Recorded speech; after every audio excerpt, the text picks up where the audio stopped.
Yeah, so that if you drop off or if there's anybody who isn't here, can catch up another time. Okay, so I am just going to lead us through a little practice to start. So just lying on your back, on your mat, or on any comfortable surface,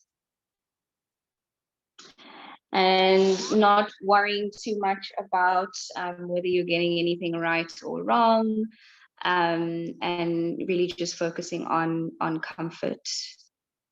So I'm sure perhaps at this point, as being a yoga practitioner or having been going through this yoga teacher training, you can really just either choose to get into simple shavasana, having your feet a little bit wider than the hips, toes flopping out, heels in, and your arms a little bit wider than your shoulders, with the palms facing up. And perhaps you need to shuffle around a bit just to make sure that your tailbone is tucked, or rather down towards the feet, walking the shoulder blades down and away from the ears.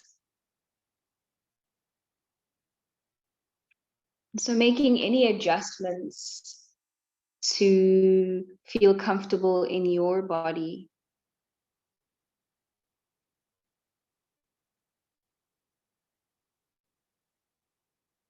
Perhaps a slight lick of the lips to unhinge the jaw, and resting the tip of the tongue behind the top row of teeth.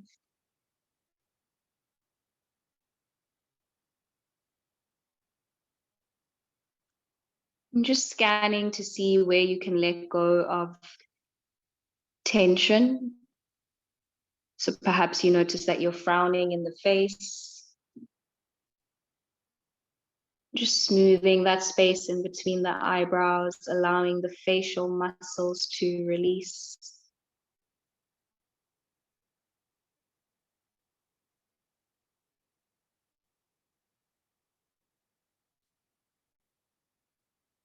And then you're welcome to keep your arms as they are, the hands as they are. Perhaps you want to place one hand on your belly, both hands on your belly, that is.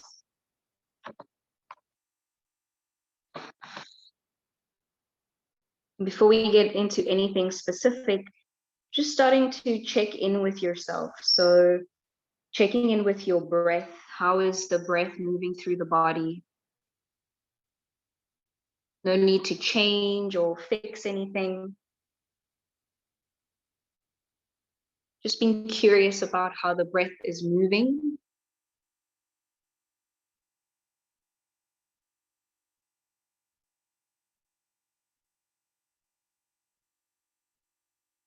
Being curious about whether how your breath is moving is attached to any emotions that you might be feeling or any thoughts you might be carrying.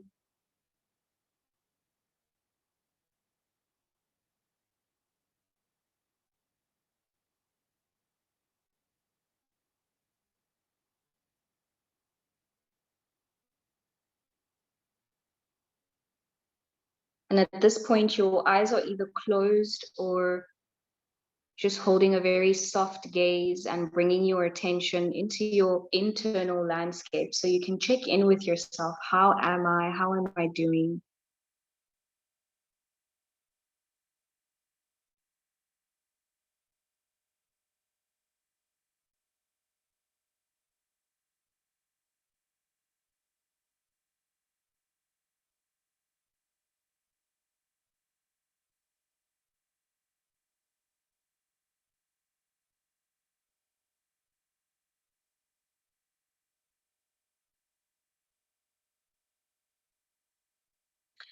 Okay, and then everyone will now bring both hands onto their lower belly, lower abdomen.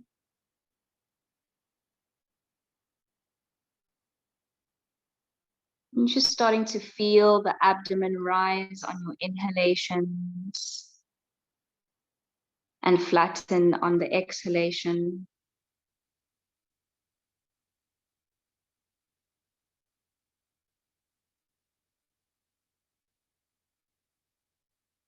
You can start to more consciously now move the breath in and out through the nose. Perhaps start to lengthen your inhales and your exhales, feeling your lower abdomen rise and fall as you breathe in and out.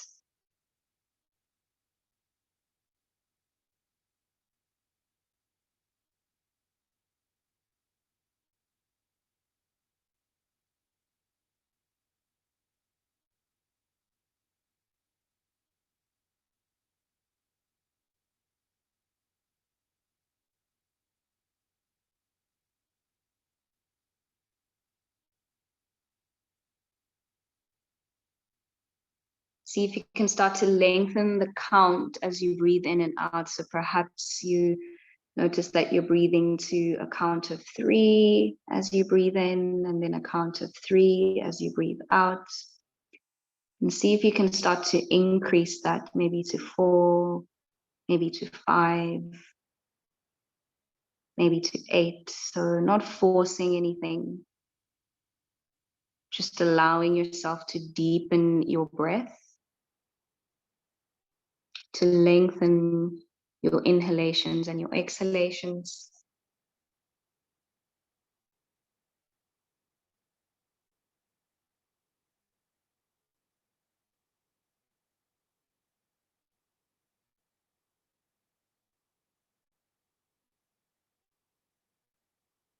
And allowing this rising and falling of the abdomen, the rising and falling of the hands to be the anchor that you keep coming back to allow yourself to be present.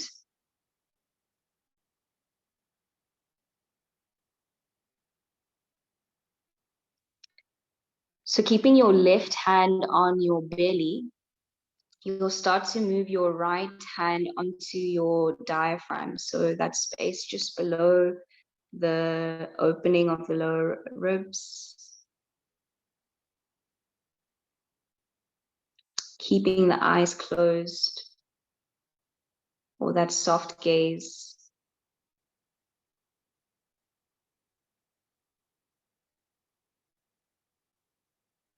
And now focusing not just on feeling the lower abdomen rise and fall, but also the diaphragm, the space where the lower ribs start to part.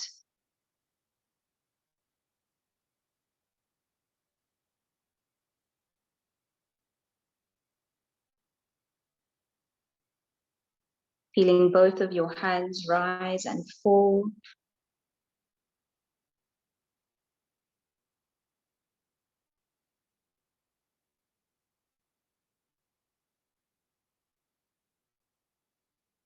And lengthening the breath.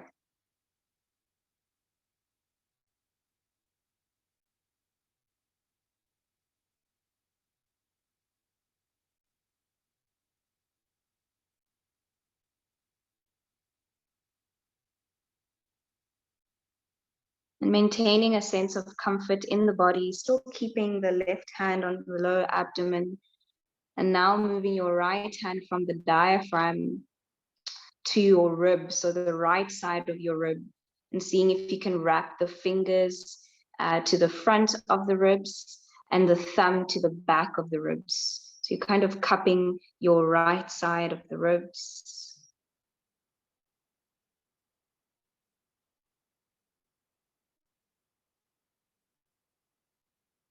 And this time, as you inhale, you're feeling the middle part of your lungs or your ribs kind of moving out and up. And on your exhale, feeling the ribs draw in and the abdomen fall.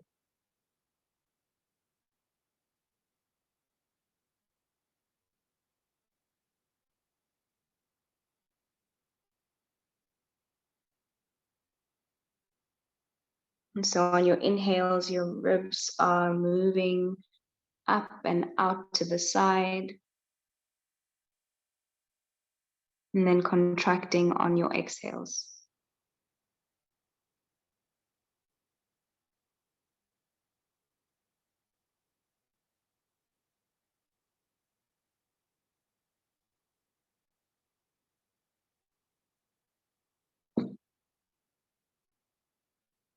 And if you find that your mind starts to wander, just keep coming back to this anchor of your breath.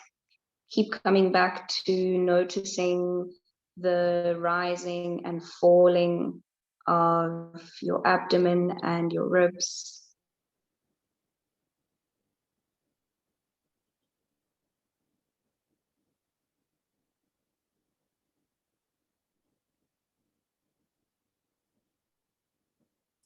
And then staying with this deepened, lengthened breath and staying with your left hand on your lower abdomen, you now start to move your right hand up onto the upper chest, right onto your sternum just below the neck. Right, and so this is full yogic breathing, 3-part breath. Right, so as you inhale, feel the belly rise, the ribs draw out and up, and then feel the upper chest and the clavicles rise or lift. And as you exhale, reversing this action.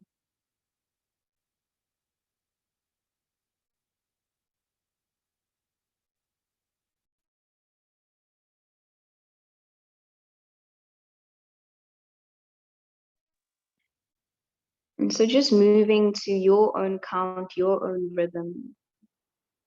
Right, so when you inhale, feeling the belly expand, the rib cage expand, and then the collarbones lift.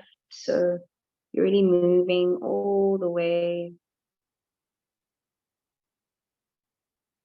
And then as you exhale, you feel your collarbones draw down, the rib cage draw in, and the belly flattens towards the spine.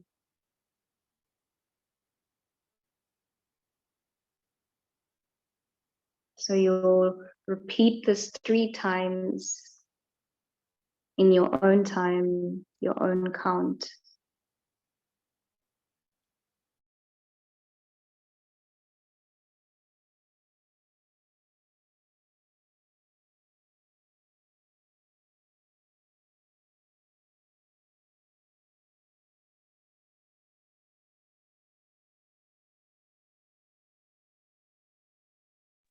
So you want to lengthen the breath, deepen the breath, but not to the point where you're creating this sense of anxiety or pressure.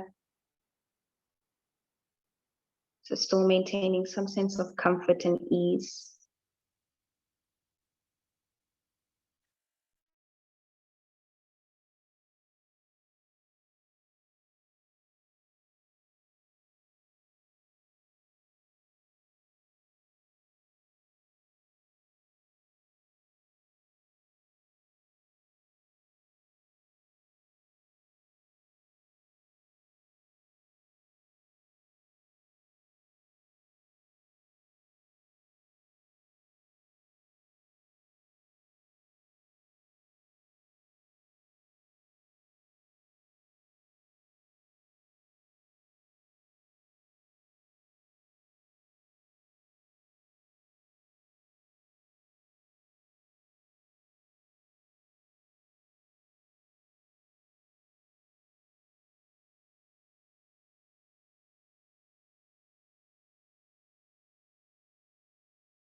And staying connected to your breath and this presence in your body,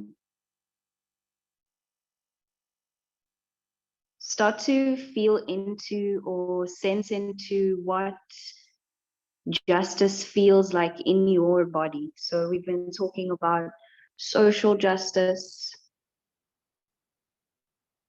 And now just coming back into your own body and sensing into what justice feels like in your body. And so it's not an intellectual exercise or anything you need to think about. Rather drop into feeling and sensing into what justice feels like in your body.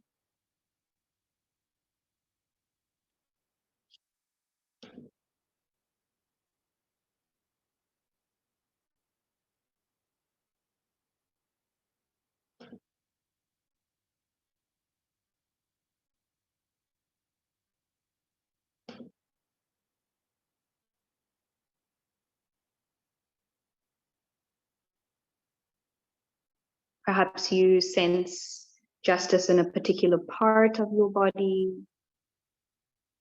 Perhaps you can see or visualize a color radiating from your body of representing justice.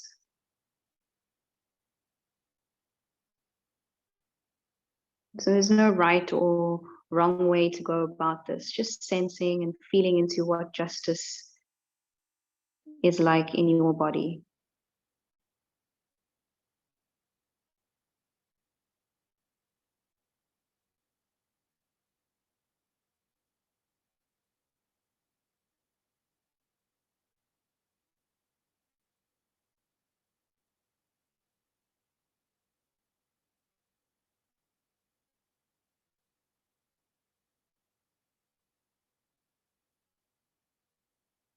And perhaps seeing if you can embody this in your breath and allow your breath to send this throughout your body.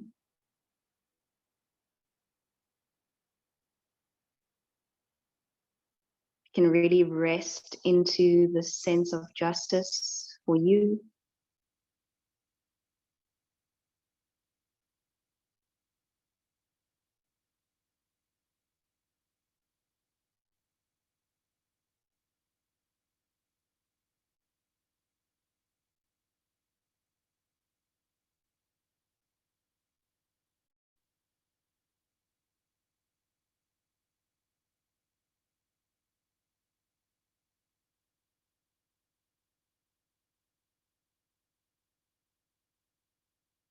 And really making this practice your own. So we'll hear just for a few moments.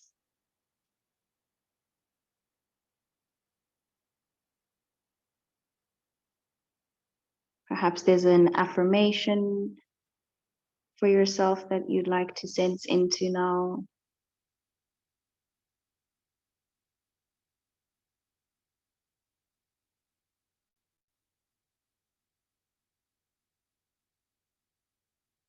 Just allowing yourself to linger here a little bit more. Connected to your breath, connected to your body and what justice feels like in your body.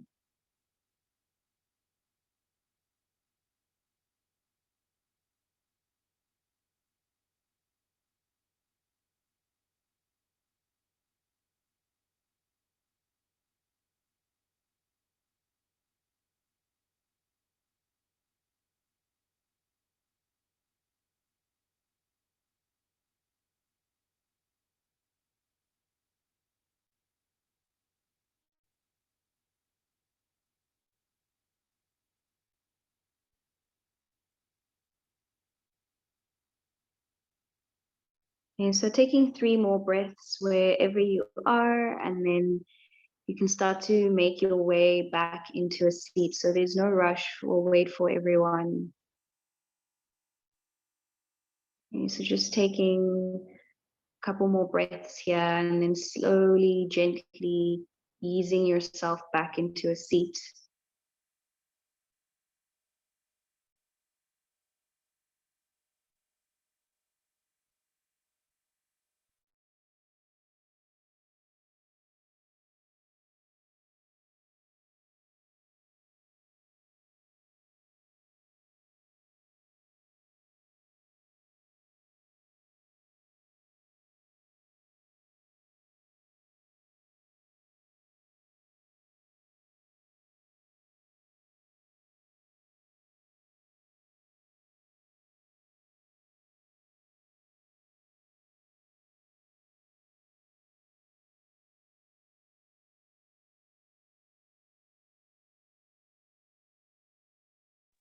And so for those who have their cameras off, once you're back in the seat, if you could just put a thumbs up or something in the chat so that I know you are with us.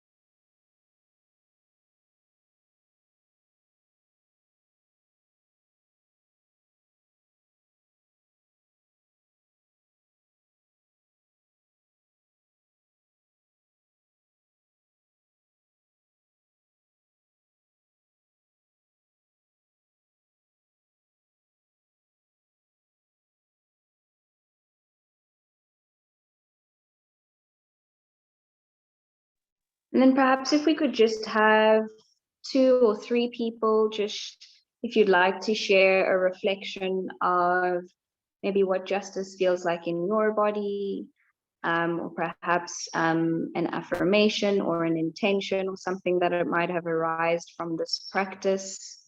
So if just 2 or 3 people would like to share. Or perhaps even if you struggled with this and couldn't quite get into it or couldn't quite sense into justice in your own body. So just sharing anything.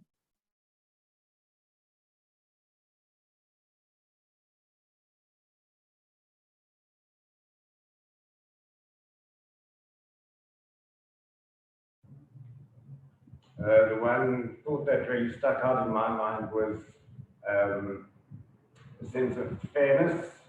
What I put in, I will get out in return. Yeah, that's it. Thank you, Ari.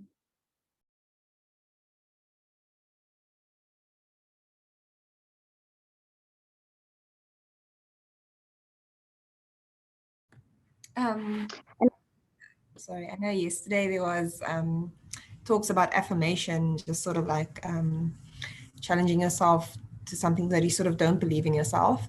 And I was listening to your voice, and I had it yesterday as well. Like, I can't get into these meditative states on my own. And I thought you have such clear like communication. So I felt like an affirmation that was shining through for me was that I'm going to try to affirm that I'm a good communicator for like the next 30 days and then see where that leads. Yeah. Thanks so much.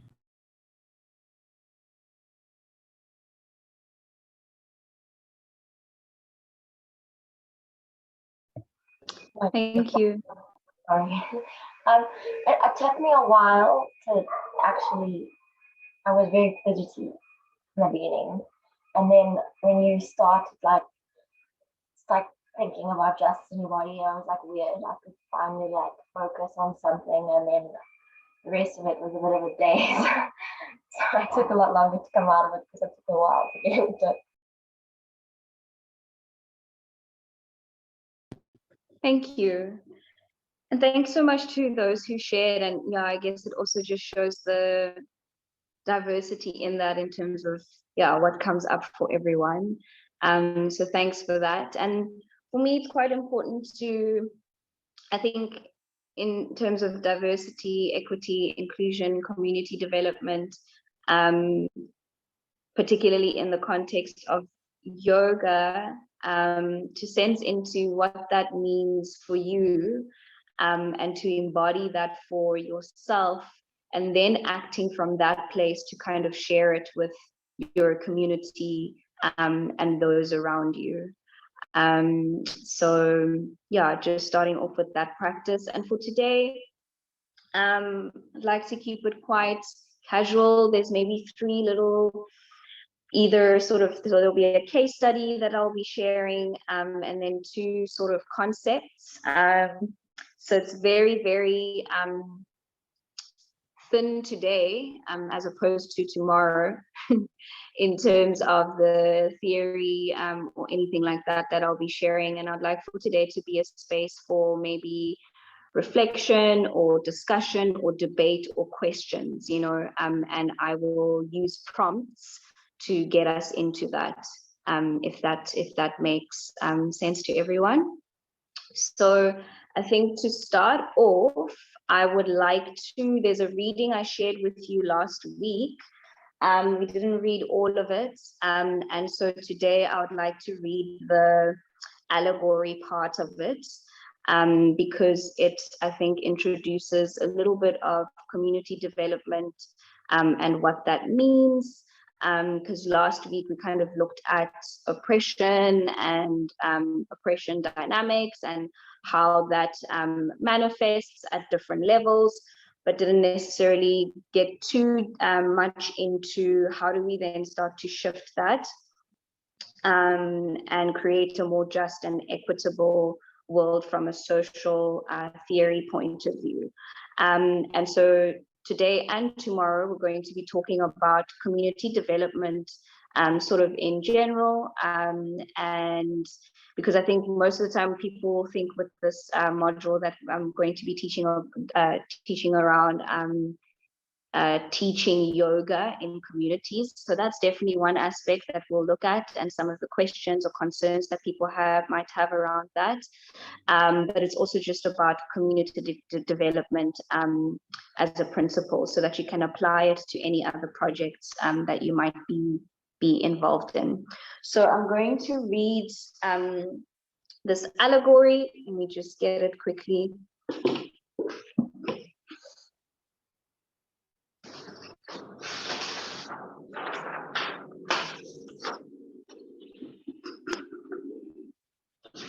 So yeah, again, these are just prompts, and then it will be interesting to see what comes up and what we then carry on into next week. So last week, I don't know if anybody has had a chance. Has anybody had a chance to go through the workbook or do any of the exercises in that workbook? Have you been busy and loaded with other things? If you have, anyone, one person, or is that a resounding no from everyone? Everyone's definitely no. Belinda's shaking her head as well. Okay, so that's no one. Okay, that's fine. This gardener's tale or allegory is quite simple, and doesn't necessarily need you to have gone through the workbook. I'm just going to read this allegory. Yeah, you're welcome to just look at me read it, or you can close your eyes and sense into it, whatever. So, a gardener's tale. Okay, so when my husband and I bought a house, there were 2 large flower boxes on the front porch.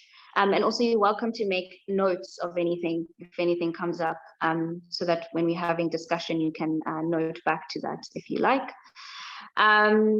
So when my husband and I bought a house, there were 2 large flower boxes on the front porch. When spring came, we decided to grow 2 flowers, or rather decided to grow flowers in them, in the 2 flower boxes. One of the boxes was empty, so we bought potting soil to fill it. We did nothing to the soil in the other box, assuming that it was fine. Then we planted seeds from a single seed packet in the 2 boxes. The seeds that were sown in the new potting soil quickly sprang up and flourished. All of the seeds sprouted, the most vital, towering, strong, and tall, and even the weak seeds made it to a middling height. However, the seeds planted in the old soil did not fare so well. Far fewer seeds sprouted, with the strong among them only making it to a middling height, while the weak among them died. It turns out that the old soil was poor and rocky, in contrast to the new potting soil, which was rich and fertile.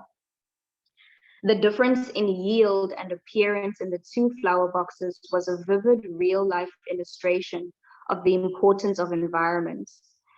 Those readers or listeners who are gardeners will probably have witnessed this phenomenon in their own eyes. Now I will use this image of 2 flower boxes to illustrate the 3 levels of racism, or 3 levels of oppression, right? So which we explored last week. So this allegory is kind of going to use this to illustrate this and then also illustrate what change or community development then looks like. Okay, so let's imagine a gardener who has 2 flower boxes, one that she knows to be filled with rich, fertile soil, and another that she knows to be filled with poor, rocky soil. This gardener has 2 packets of seeds for the same type of flower. However, the plants grown from one packet of seeds will bear pink blossoms, while the plants grown from the other packet of seeds will bear red blossoms.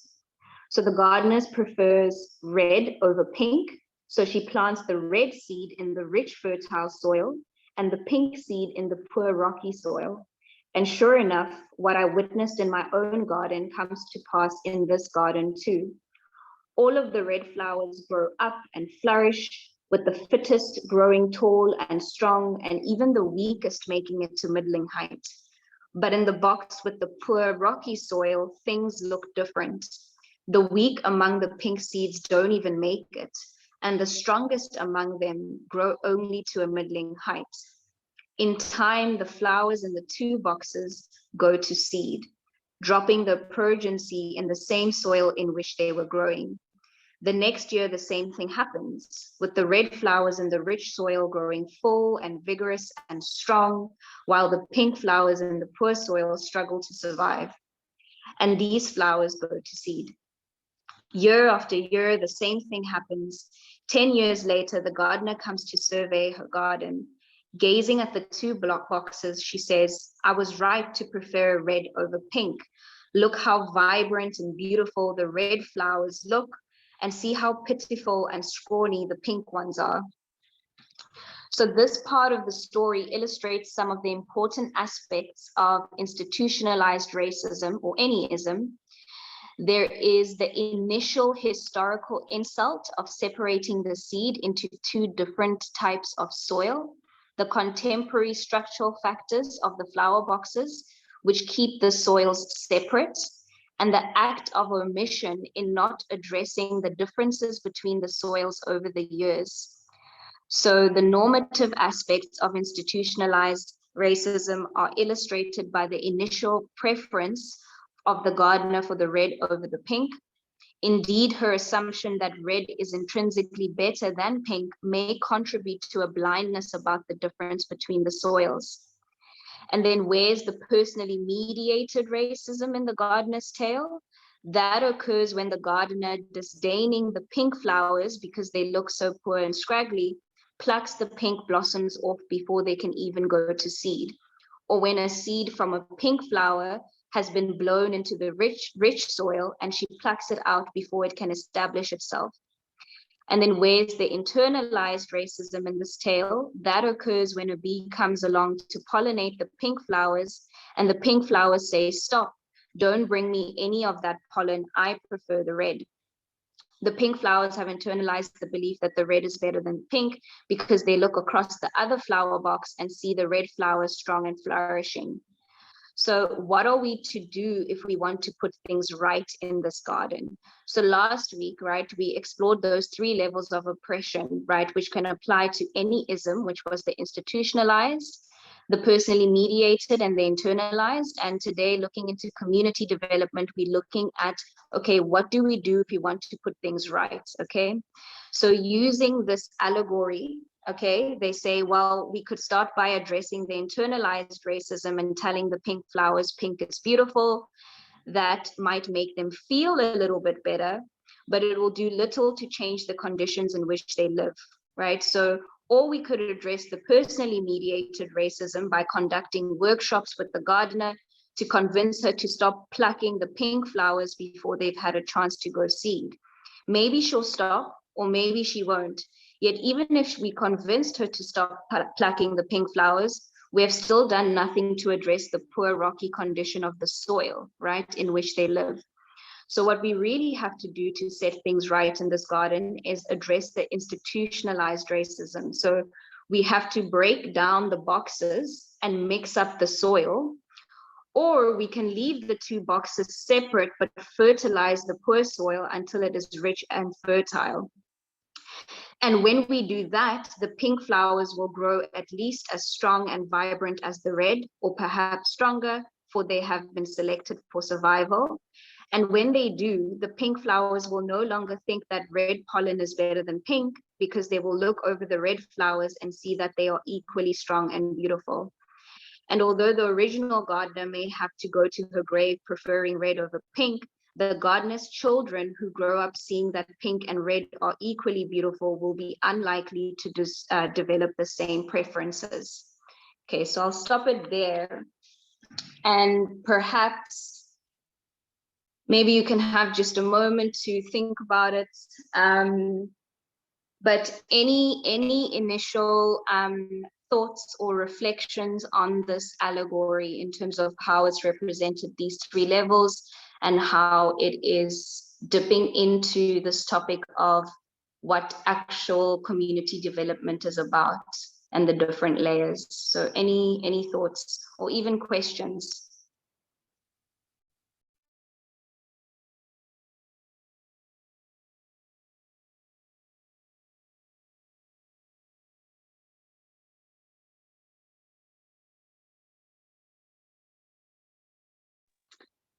I might pick on people and ask particular questions, but I'll give a few seconds for volunteers.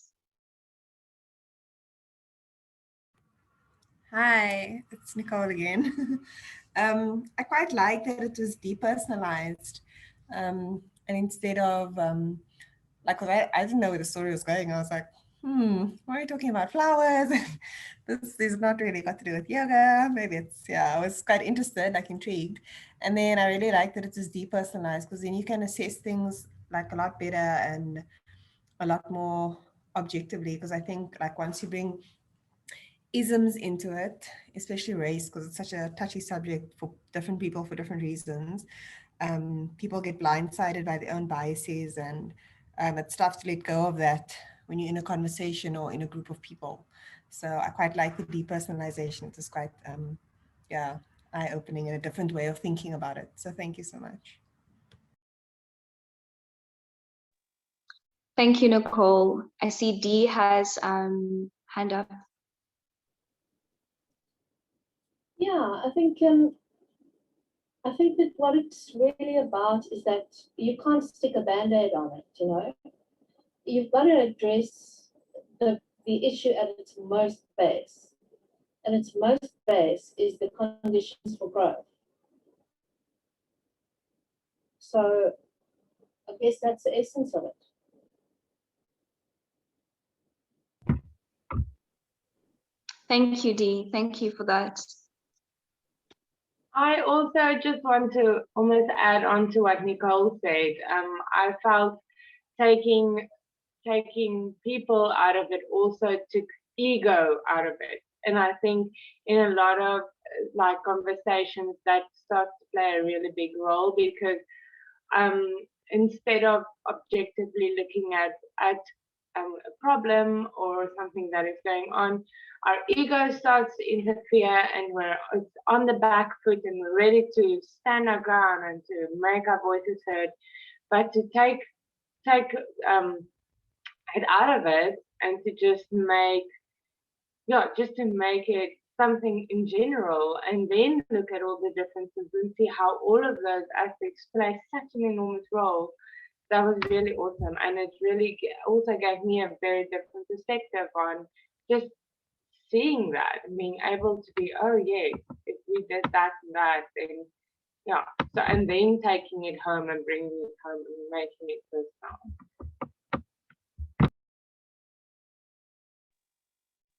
Hey, thank you, Belinda, Dee, and Nicole. I don't know if there's anybody else who just wants to share initial reflections before we go in. Okay, I see comments, 100%. Okay, so going to bring this allegory in now into a case study of an NGO in Cape Town that I have worked with and continue to work with, who teach yoga in different communities. So 3 years ago, I was at a yoga studio and we were having conversations around race and community development and yoga. And things got quite heated because we had a couple of people there who were working with an NGO teaching yoga in different contexts. And then you had another group of people who then called the people working in this NGO, sort of said that they were perpetuating racism and oppression in the work that they were doing. And so this became a really heated debate. But I think it's quite an interesting one maybe to look at and for us to unpack today. So I would like that to kind of be the point of discussion and debate and exploration for today. And then tomorrow we go into other aspects. So if I kind of set it out for you, and again, you can take notes if you like, so that you can kind of have something for yourself as we go and to contribute to the conversation. So the NGO teaches yoga in school contexts in different communities here in Cape Town. Under-resourced communities, communities where poverty and violence and inequality are major social issues. And so they have developed yoga programs for schools, for children within these schools. Now, when we had this very heated sort of discussion at a yoga studio, people were saying that, well, this isn't really community development, right? So, and again, I'm telling you the story, not necessarily my opinions, but just something for us to then discuss. So they said, well, this isn't really community development, because while on one hand, what you are doing is really useful in the sense that perhaps it teaches these children the tools and builds the resilience, right, to be able to maybe cope in what they find to be a difficult community context. It's maybe perhaps not super helpful because the issues that these children are facing include perhaps lack of access to quality education or sanitation or housing or violence in their communities, or not having food. And so perhaps maybe what could be more helpful is seeing what you can do to address the conditions that the children live in, rather than helping them to cope within those conditions. Because by just addressing the aspect of helping them to cope in these conditions, you're kind of perpetuating that the conditions they exist in are okay and not doing anything to change them. Okay, and so for this person, how they defined perhaps an oppressive person also included not doing anything about the conditions that are still causing or creating oppression. So this became quite a heated debate, and then I began working with the NGO, and as we go along today and tomorrow, I'll share a little bit of what consulting I gave and what changes potentially they began to make and how they operate now versus how they operated at that point. And so I suppose maybe let's just start there. Any reflections on what I've said, you know, in terms of whether you agree or disagree, or find yourself somewhere in between in terms of what happened and the debate that ensued.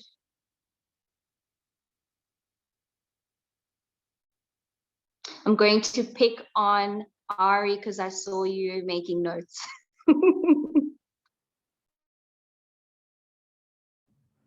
I don't know, I'm kind of stuck between the two arguments. I see that they're both valid. And just to go back to the seeds, what's been going through my mind is, well, instead of creating an unnatural environment, maybe the seeds should have been dumped into one bag, shaken up, and then dispersed, instead of still being separated into red and pink.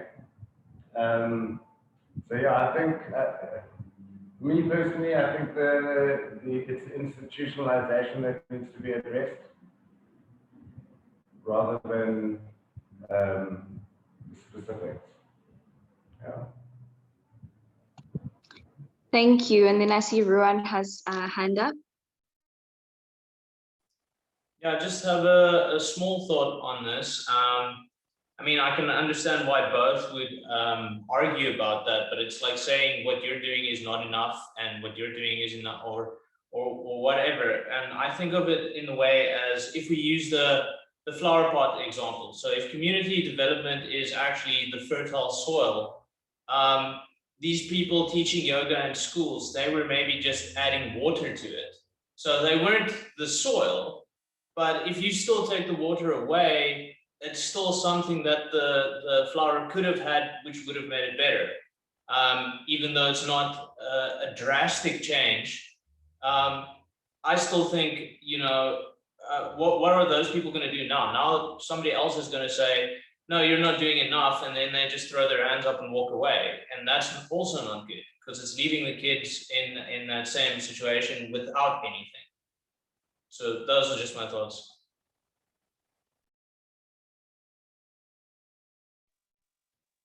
Thanks, Ruan. And any other thoughts before I go into a few other aspects? Hi. I just wanted to agree with Ruan on what he said. Like just before he spoke, I was trying to think about it, and I thought it's a multifactorial. You sort of have to not attack is not the right word, but you sort of have to get it at every spot, and you can't dog someone or dog someone's ambitions for trying to hit it from a certain angle, unless it's of course harmful. And the other thing is that in these situations, you often need one thing is consistency. So you need something that's there all the time, like yoga on a Wednesday, that people can rely on, that they can see that it's happening, they can see consistency in it. And I think consistency is key to actually building trust within a community in terms of the, I think, I can't explain it, but like, yeah, I just think it's key to building trust within that aspect. And then also that people to a degree need escapism. So as much as sometimes, like say with abuse within community, like male on female violence, the answer is that males should not hit females. Just giving them that hard answer of don't hit females, like it's too harsh. You need to sort of do it from a different point of view. You need to start introducing different kinds of forums and different ways of bringing messages across. So yeah, that's my opinion.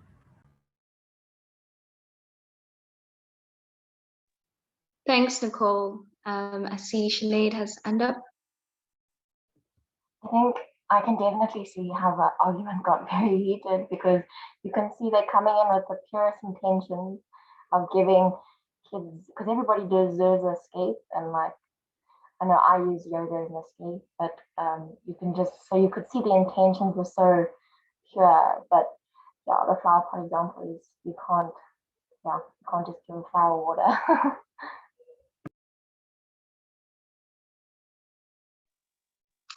Thank you. Yeah, so I mean, I think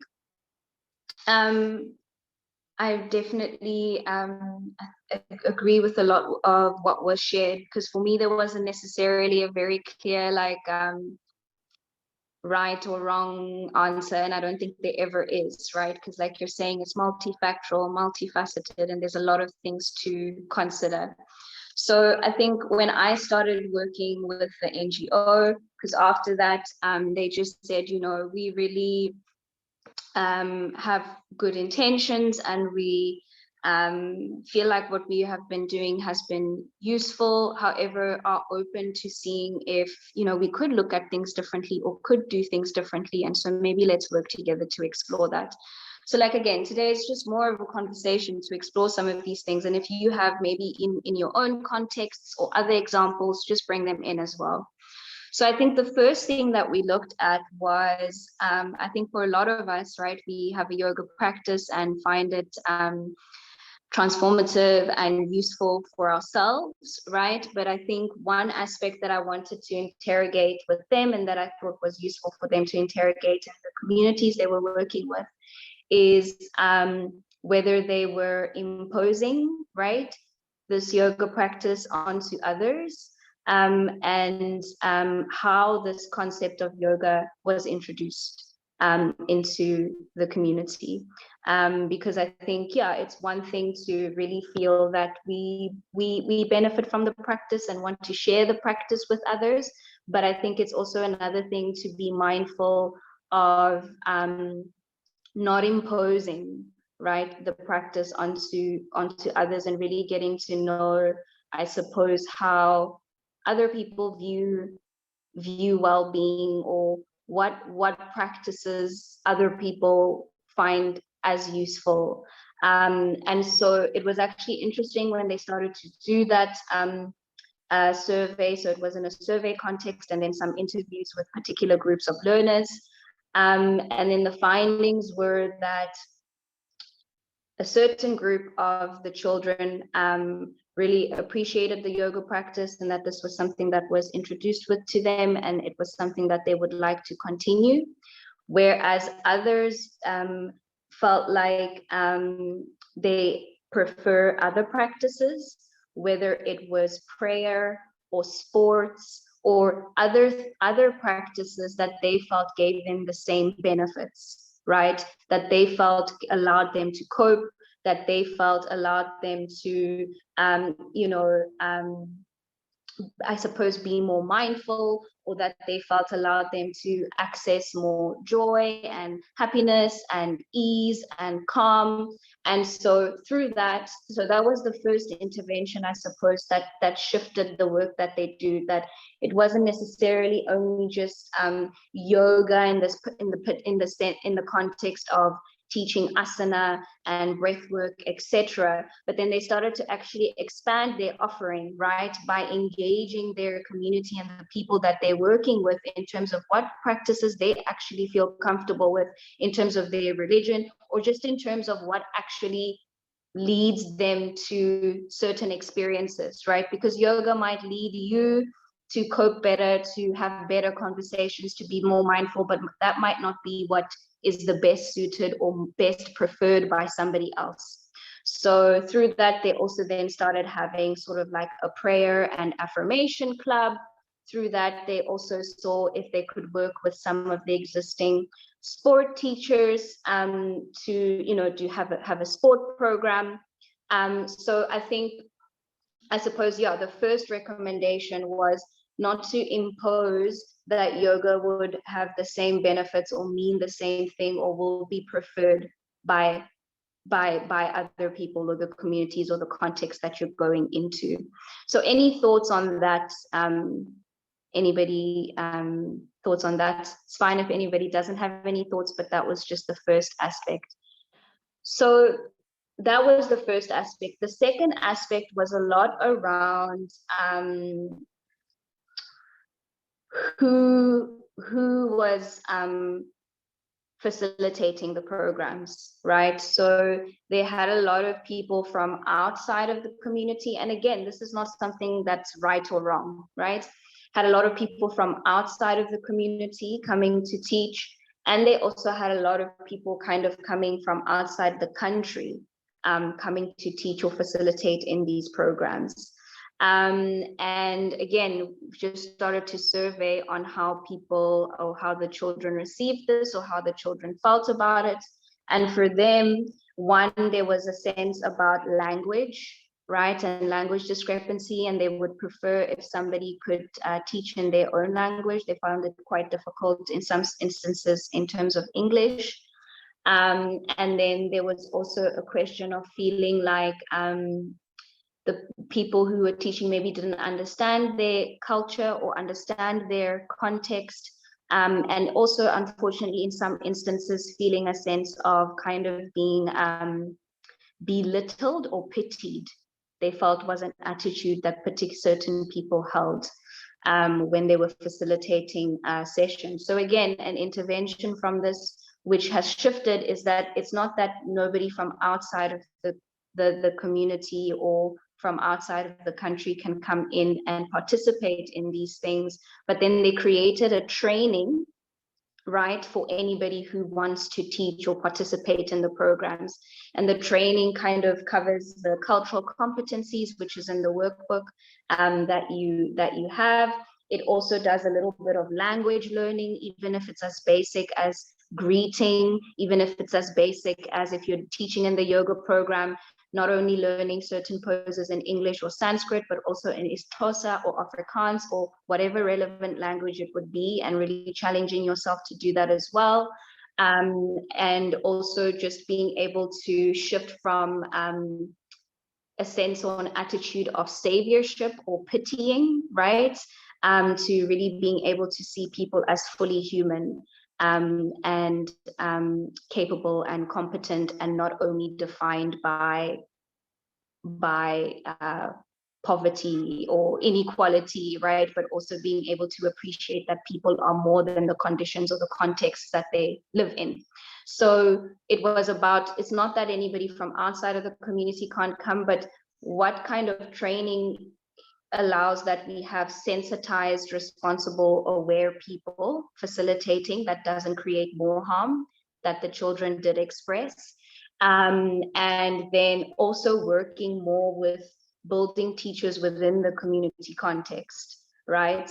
And so they started sort of having this program where they would have people who were either children or who received the service of their programs, then going on a training to be able to facilitate, or kind of seeing if anybody in the community who perhaps maybe was looking for a job or a way to contribute, if they would be interested in being able to learn these skills and then being part of the program. So that was then the second layer, or the second aspect that we looked at.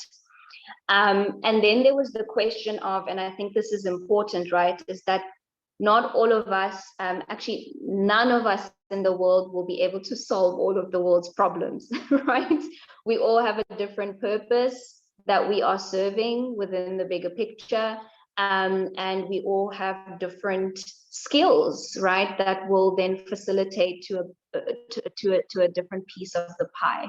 And so that was very clear in that it's not that they now needed to reshape what the NGO is doing, but just to be able to see if there was more that they could do within what they've chosen to contribute, and if they can do what they are contributing in a more responsible way, right? And so what they started to do was, okay, we can't necessarily, or the aim or the goal of our NGO is not necessarily to address violence in the community or to address poverty and inequality in the community, but we understand that this exists and this impacts the children that we are working with. So one of the things that that they now have is that they do have a statement on their website which says that we acknowledge the existence of all of these institutional or structural factors, you know, just to show that there's a level of awareness of that. What they also started to do is to collaborate with other NGOs that then are contributing to different pieces of the pie, right? So if there's an NGO that works on food security, if there's an NGO that works on building entrepreneurial skills, if there's an, you know, so getting themselves into a web of other people doing other pieces of the pie who bring different skills, and seeing how we can work together. And then the learners actually, when they were asked what they feel could help to address some of the issues in their community, is that they said they would really appreciate having a class maybe once a week or something like that, where they can brainstorm ideas of coming up with projects for them to kind of be activists in their own community. And they would like a space where they can do that. So that was then something they then bring different people in who teach them around activist in education, and they start to then kind of create projects, obviously being supported by the NGO and NGO facilitators, to come up with projects to address issues in their community. So I think that Dee had asked a question around this, and you know, I know that you were addressing sort of maybe other elements, but Dee, I don't know, I would like to hear from you if this has started to answer some of your questions, and then I know that there are some questions that maybe haven't been answered, but maybe you can start bringing them into this discussion. So I'm picking on you. That's okay, I missed it. Yes, I think since the first time you spoke with us, I have been thinking about it a tremendous amount and talking to several people in my community about how one really how one should address this. One thing that resonated with me in a big way was the patronizing attitude that you were talking about, you know, because I think that that's always an issue from when you're white and you're going into a non-white or so-called colored community, is you're taking this kind of patronizing attitude with you, that I'm here generously to help you and bestow my knowledge on you. I don't want to do that, you know. I'm still no further with really understanding how I will address it. But what I have discovered is that in our community, they're busy, in our colored community, they're busy putting up, municipality is busy doing a gym scenario outdoors. So perhaps that's an opportunity to get involved there and present yoga classes for that community a certain amount of times in a week. So that's kind of where I am with it. I don't like the idea of a non-integrated community. Ideally, I would prefer to have people, white people and non-white people mixed together in one class. But I don't know if that's achievable with the type of communities we have here. So that was really where I was going with that first question. Sorry to take so long. No, you're not taking long. I guess something I would like to ask you is what your intention is, or what your goal is with wanting to present the classes. You know, where did it spark from? Is it because you feel there's a need for yoga? If so, why? Is it because you want to integrate or build bridges between particular communities? Where does your intention and your goal sit with what you would like to do? Yeah, thanks for asking that. Look, I'm a chef and a restaurateur, and I do a lot of cookery courses, and I always include in my paid for courses, I always include somebody from the disadvantaged community who I know, I'm talking about like a high school learner, who's interested in going forward into that field. So I always include somebody in my group of paid for people in order to try to stimulate interest and for them to establish whether or not that is indeed where they want to go. So I think it would be the same, for me it would be the same thing with yoga. Maybe I'm answering my own question. Maybe I can just actually select someone to come into my class and train them with everyone else. Okay, I see Clara's hand is up. I do have some responses, but thank you so much for sharing, Clara. Oh, but it's okay if you want to respond first. I kind of want to go in another direction anyway. No, it's okay. You can go ahead. So I think a lot of these things resonate with me. I think in many ways I'm kind of the, I don't know, like the manifestation of some of these dynamics, you know, being a European, coming into a foreign country. And I remember a long time ago when I was still quite new to living in South Africa, people kept asking me, like, why did you go to South Africa? And I'll be honest with you, it was kind of a coincidence. I had the opportunity through my university to do an internship abroad, and I thought that is exciting to be able to do something like that. And I just asked a girl that I knew who had finished the same course as me, where she went, to just figure out what could be kind of improved. And I liked the organization and I thought it was interesting. And then I ended up working with an NGO in Cape Town. And I definitely participated in some very problematic dynamics there. I'll be honest about that. But I think one of the things about kind of going out into a community, I learned a very great thing about that when I had the opportunity to go to Mufuleni and live with a woman there. And we had this whole plan from the NGO side to do all these things. And I remember coming out there for the first time was just so different for me. I didn't even know what to think or what to do. And then this woman just came up and said, "What do you want to know?" And I just realized that we could ask her anything and she would respond because she really wanted help with different things. And in the end, I found out that what she wanted was something completely different from what the NGO wanted.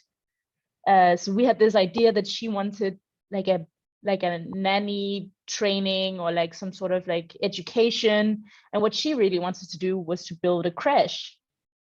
And I just thought that was such a, I don't know, it was just so mind-blowing to me how an entire NGO, when all of this money and good efforts or intentions put into this one little thing, and then it's not what is needed in that community. And so I guess where I wanted to go with this was just to kind of show how like the force of good intentions can kind of create problems, even though it's not necessarily bad to give someone an education.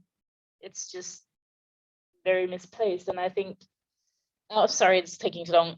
So I think what I learned was just kind of ask those questions. What do you need? What do you want? Can I do anything for you? And then see, maybe it doesn't, like maybe they don't want yoga in their community. Who knows? So that was just my thoughts, a lot of them. Sorry for taking so long. Thank you. And I think a lot of what's been shared links into what we're going to do more theoretically tomorrow. And then as well in the workbook that you won't have time to look through that will be sent along as well. But I think so two main motivations with this module, or outcomes, hopefully.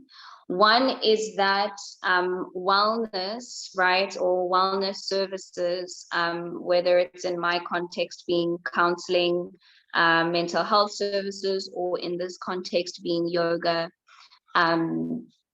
classes or studios, or just the practice in general, and however it may be shared, there is an inequality in terms of who has access, right, to these services. And so that's why I suppose there is a desire for people to create more access to these services, and so one point that we will be looking into tomorrow is how to create access to these services, how to enter into communities, being very cognizant of your why, right, and what you're coming in from. How do you do a needs assessment or a needs survey, right? So I'll share some tactics and tools around that. How to ensure that you have participation from the community, how to sort of do monitoring and evaluation around what it is that you're doing.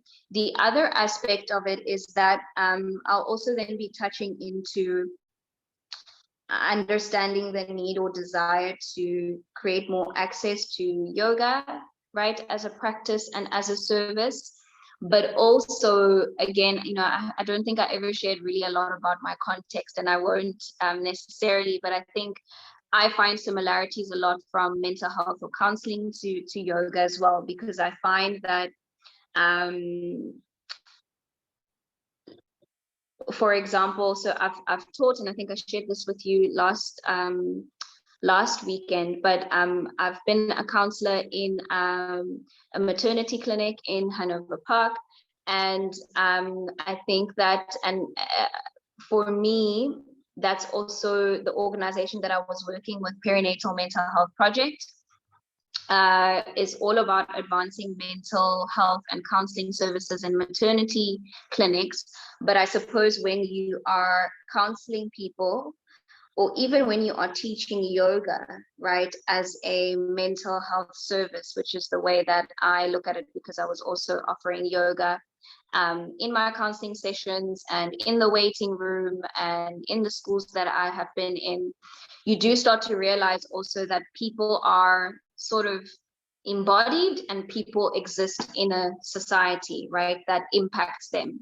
And so you always have to be thinking about this bi-directional influence, if that makes sense, and seeing in your capacity if you can create change in the conditions as well. Yes, you're there to teach yoga, yes, you're there to counsel, but how can you also promote social justice or community development in your capacity, right? So for example, if I was at a school, there was a school where I was teaching yoga, and then I also started giving some counseling to children who really kind of had grave issues that they were working through or that were recommended by any of the teachers, etc. But what I realized in a lot of those counseling sessions, or even just in conversations before or after yoga classes, is that a lot of children were sharing around sexual abuse at the home that was happening, sexual abuse at home. And I think a part of being culturally competent is seeing how you can address social issues that come up, or how you can link or refer to the appropriate people, right? So I'll be talking about linking and creating sort of referral lists or guides when you're working in particular contexts.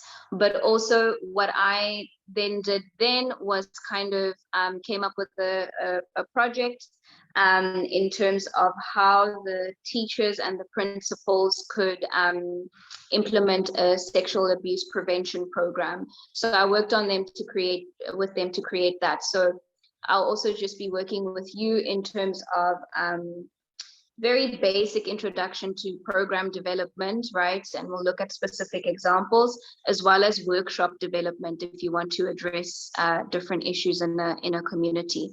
So I don't know if that sounds helpful, or if anybody has any other things that they think would be useful for us to explore tomorrow. So this is your chance. So we will be looking at if you want to teach yoga in particular contexts, how to enter a community, how to do a needs assessment, different things that you would need to be aware of, right?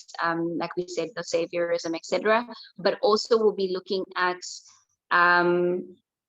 if you want to expand beyond just offering yoga services, how can you develop a program to address social issues or a workshop? So that's what we'll be looking into tomorrow. So does that sound useful, or does anybody have any other recommendations of what they would find useful for us to tackle tomorrow? Because this is the last time I'll be seeing you. Can I? Oh, sorry, Belinda, go on. I will just raise my hand. No, Clara, you can go. Doesn't matter. When we talk about that, I think maybe just a little question about like pricing, fair pricing, and like how do you scale that if you're working with people who maybe don't have a lot of funds available, either as like a school entity or as single individuals? Okay.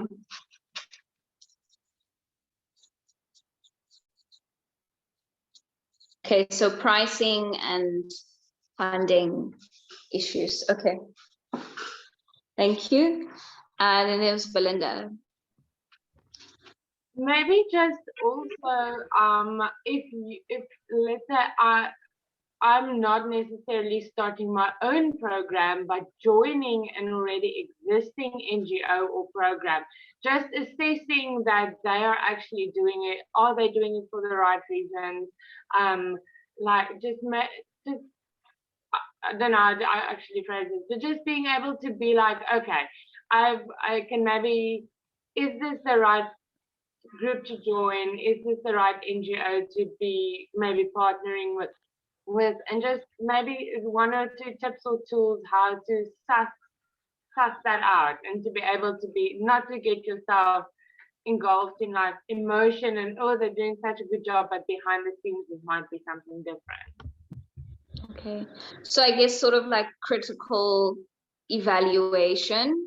And also then, even if you do evaluate something and you realize maybe here's an opportunity for growth, how to enter into those conversations, perhaps. Because I think you'd find that most of the time when you have a mindful conversation with someone, or you bring an area of development in a mindful way, people are actually open to maybe changing or shifting that. Okay, but I've noted that. Thank you. Are there any other hands?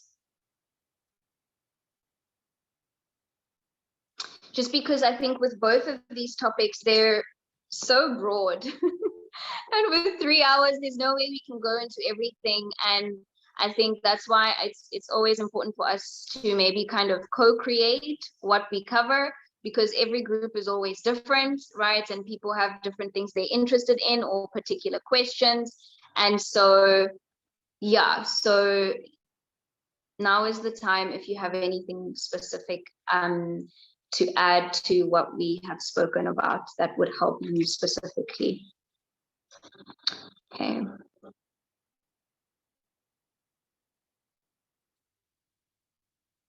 Cool. And then I would just like to know from anybody in the room, is anybody involved in an NGO, you know, or teaching yoga in different contexts, or any other community development work? So just would be interesting to hear around the room.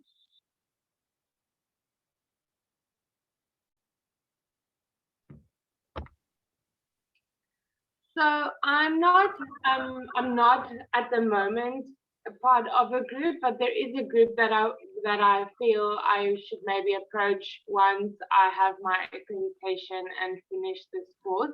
In my question of just maybe a few pointers of being able to be like, okay, they are actually legit or whatever.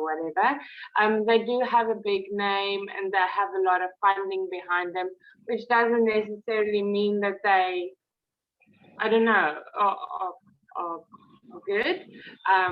But it is, that is definitely an NGO that I would like to approach in the area that I'm in. So, yeah. Okay. Cool. Thank you. And I guess, yeah, I think, again, just so important to say that, yeah, it's not about saying anybody is good or bad or right or wrong, you know, but just, yeah, being able to have a mindful evaluation and suggest ways that people could be doing what they're doing in maybe a more constructive, productive way, and minimizing harm, which does happen. Okay, Clara? So one of the reasons I wanted to do this training was because I really wanted to be able to use it in my work as a development consultant, or a person who's deeply involved in different types of community development. And so my idea was to figure out, it's still very much ideas, but how to do sort of maybe a program called Yoga for Justice, and somehow link corporate social responsibility with community development work, and somehow be the link so that NGOs, at least here in Denmark, that don't normally have kind of the staff or the resources to do monitoring or evaluation, or things that are helpful in like quick funding deadlines, and they don't have time to apply, somehow maybe offering that, because that's really my skill set. But then maybe have a local company do like yoga training for them, and then do the fundraising for the NGO through that. So those are kind of my thoughts around doing this training.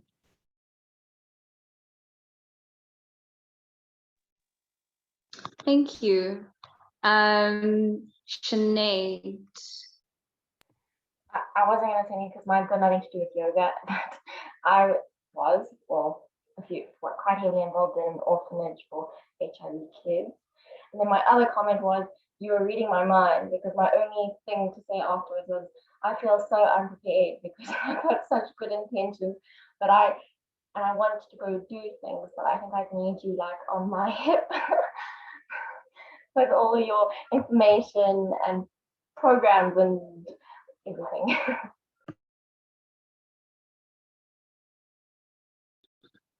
Cool. Thank you. And thanks everyone. I mean, I don't know, okay, you say you haven't gone through the previous workbook, but there will be another workbook coming. And I think I guess you have the whole year to go through it and go through whatever's in there and whatever reflections or exercises and so on. And so, yeah, so just again, that a reminder that we're really just dipping into or introducing things in these 1.5 hours, and hopefully it's an opportunity for interaction and less lecture. It's not really my vibe, but cool. I'm excited to see you tomorrow. I'm gonna have more sort of a lot of theory heavy. Okay, so we are going to have PowerPoint and all of that. But yeah, so we'll be piggybacking off of what we did today. And again, just my apologies again. I think I'd said to you we're doing African cosmology, but that's another yoga teacher training. And so yeah, community development is for tomorrow. Okay, I see you have something at 4, right? So long days for you. Yeah, and see you tomorrow. Thank you so much, everyone. Bye. Thank you. It's amazing. Bye, everybody. Bye.